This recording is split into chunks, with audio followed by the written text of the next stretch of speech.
This is a true story. It was a beautiful sunny day.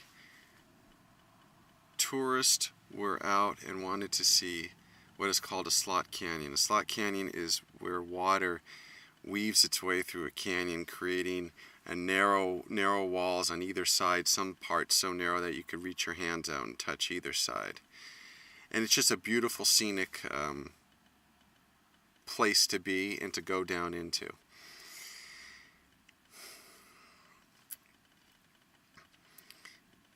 "12 people in a very unfortunate and tragic day went down. There's ropes and ladders that go down into the canyon to explore it. And keep in mind, there's not a cloud in the sky. They're going down in this canyon, and after a little while, they start to hear what sounds like a rushing freight train, this roar of water. Behind them, barreling down on them, is a wall of water, and they're trapped in a canyon that's in places not even bigger than a hallway.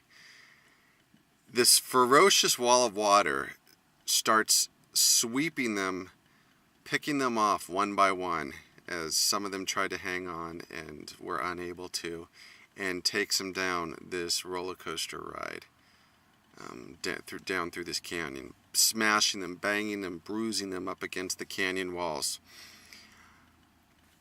Of the 12 people, there was only one survivor. And 11 people perished that day. And I was really curious why this person was able to survive. What did he do different? Or what did he do? Did he just get lucky? What happened? And after talking to him, I had the good fortune of being able to meet with him and talk with him and kind of get a little more insight of what took place that day.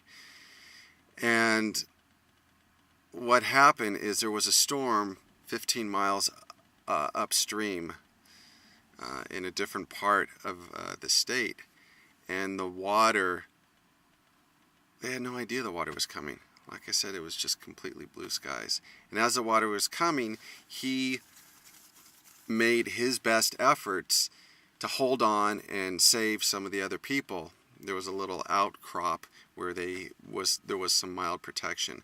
But eventually, bodies came flying down this canyon, and he had gripped 2 people that he was holding on to so they wouldn't get swept down in the canyon. But as the bodies came flying down the canyon, they knocked into the people he was holding, and they got swept down the slot canyon.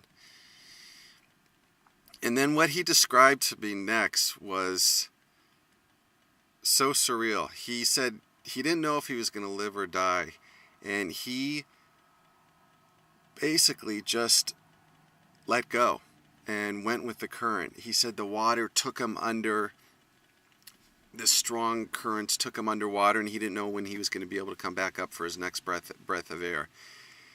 And what he said is he just went with that current. He didn't fight. He didn't fight it. He didn't resist it. He didn't, as the water was taking him down, he didn't try to panic.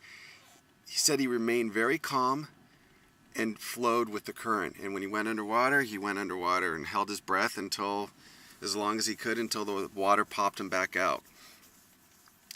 And he also used a technique that a lot of river rafters use, is floating on your back and letting your feet be the first impact. So you're on your back and you're kind of floating, then you're looking up, and your feet are the first things that will impact any rocks or boulders.